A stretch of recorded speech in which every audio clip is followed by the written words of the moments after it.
get. Okay. Now 4.16, a cricketer can throw a ball to a maximum horizontal distance 100 meter. Now try to understand maximum horizontal distance. It is given 100 meters. So R max is given, range, maximum range is given, that is 100 meter. How much high above the ground can the cricketer throw the same ball? Okay. So if he applies the same force, okay, then how high the ball goes, that we want to calculate. Okay. Now maximum range, we have the formula R max. Okay. R max is given by the formula V0 square upon G. Okay. Now height is nothing but, if you want, height means you want to throw it now in vertical direction. Earlier you were throwing at 45 degree and it was covering the maximum range. This was maximum range. Now you are not throwing in this way in a parabolic path, not a projectile motion. Now you are throwing in the upward direction. So in vertically upward direction, the height of the ball can be calculated as V0 square upon 2G. Now see, when you are throwing into the upward direction, try to understand V square minus V0 square is equal to 2 times minus G into the height. Okay, final velocity will be 0 because it stops when it reaches a maximum height. So it becomes minus V0 square is equal to minus 2GH. So height you will get V0 square upon 2G, which I have written here. Okay.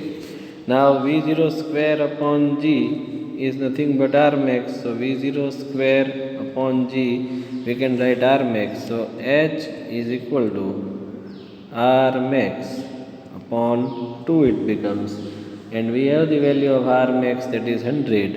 It is given to us 100 meter. It can be thrown in horizontal direction. So it becomes 100 divided by 2. So the height obtained will be 50 meter. Okay. Now 4.17, okay, a stone tied to the end of the string 80 centimeter long. So length of the string is 80 centimeter. Okay. Whirled in horizontal circle. So it is been whirled in this horizontal circle. The radius will be equal to the length of the string, and it will be, say, R is equal to 0.8 meter. Okay, because it is converted into meter. Now with a constant speed, it makes 14 revolutions in 25 seconds. 14 revolutions in 25 seconds. So to a time taken to complete one revolution, you can find. Okay, 14 revolution, it takes 25 seconds. Revolution how many? 14. Then time is 25 seconds. For one revolution, how much time will it take? So it takes time equal to 25 upon 14 second to complete one revolution, and this becomes its periodic time, 25 upon 14. Okay, this can be understood from the data. You should be able to do it. Okay. Now what is the magnitude and direction of acceleration of the stone? Magnitude, we want to find out that of centripetal acceleration. Now name suggests that it is centripetal acceleration directed along the straight line along the string towards the center. So direction of the acceleration will be towards the center. Okay. Now we just want to find out the centripetal acceleration, its magnitude we want to calculate. So AC is given by the omega square into radius R. Now omega is nothing but 2 pi upon T. Last topic, just refer.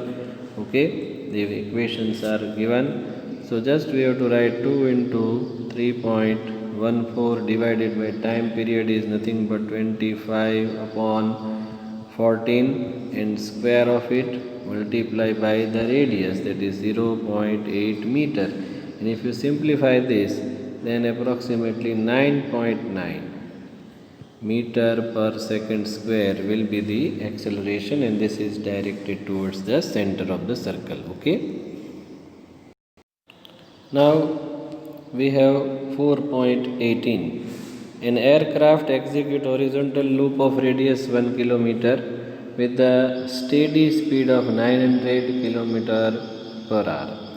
Compare its centripetal acceleration with gravitational acceleration. Okay, so aircraft is making a loop this way, okay, and its radius is how much? 1 kilometer. So it goes from this to this point. Say from point A to point B it goes. It completes the loop and its radius of the loop is 1 kilometer. Its speed is 900 kilometer per hour. So it is converted into meter per second, 900 kilometer per hour. So 5 by 18 you have to multiply. So you will get the speed to be 250 meter per second. Now just we can find centripetal acceleration by the formula v square upon r. Okay, so centripetal acceleration can be calculated. AC is equal to v square upon r.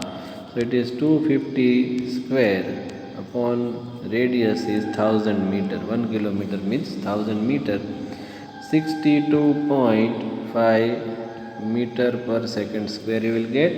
And compare means ratio you take AC upon gravitational acceleration, that is 62.5 divided by 9.8. So AC will be equal to about 6.38. This ratio will be around about 6.38 multiplied by g. So centripetal acceleration will be 6.38 times the gravitational acceleration.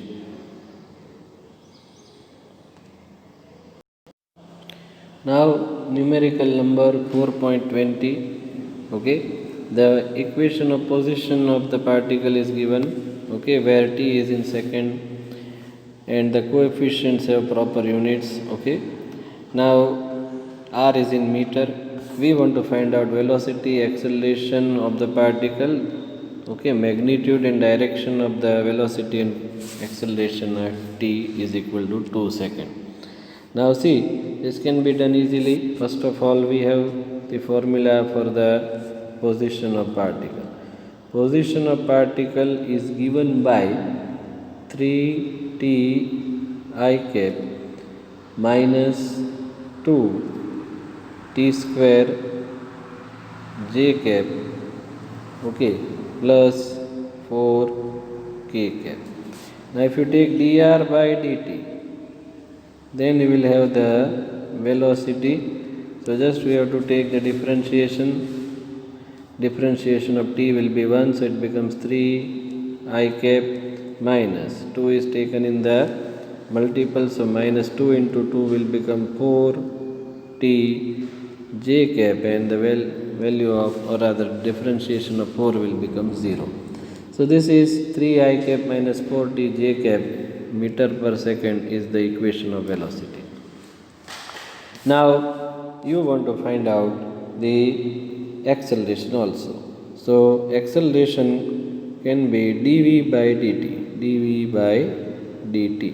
So differentiation of this particular equation we have to take, and this is a number 3 is a constant number, differentiation will be 0. Okay, so 0 I cap minus differentiation of t will be 1, so minus 4 j cap, or we can say minus 4 j cap meter per second square is the equation of acceleration. So we have two equations of velocity and acceleration. Okay, now we will find out its magnitude and direction at t is equal to 2 seconds. So for that we take first of all velocity. Now velocity is given by the equation, that is 3I cap minus 4t j cap. Now at t is equal to 2 seconds, we have to substitute in this. So it becomes velocity at 2 seconds will be 3I cap minus 4 to the 8 j cap. Okay, and its magnitude, you can find magnitude as square of x component, that is 9, plus square of y component, that is 64. Okay, so you will get 8.54 meter per second. Now if you want to find the angle, okay, then tan theta is equal to y component of velocity, that is minus 8 upon 3. So this becomes minus 2.667. Now locate this 2.667 in the natural tangent table. Okay, and that will be about 69.5 degree. Okay, now this angle is minus angle. It means that the angle which is made by the velocity vector below the x-axis. Say for example you have x-axis and this is your y-axis. Theta in this particular direction is taken positive, then theta in this direction, that is in clockwise direction, are taken negative. So the angle is made below x-axis, we can say, or we can say that angle is made in the fourth quadrant. This is your first quadrant of the coordinate system, this is the second quadrant, third quadrant, and this is fourth quadrant. Okay, so angle is made below x-axis, we can say. Okay, so theta is 69.5 degree, negative sign shows that it is below x-axis. Okay, so velocity we got. Okay, acceleration as its magnitude, you can find the magnitude of acceleration also, because acceleration is nothing but minus 4 j cap.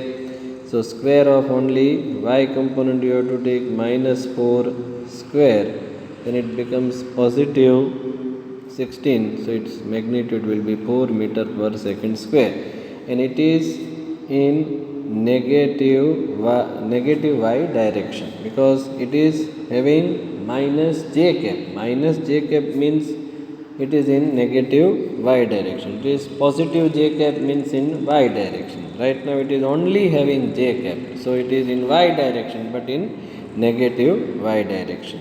Okay, thank you very much. Try to solve 21st numerical that we had calculated, same numerical like that in the illustration. Okay, thank you.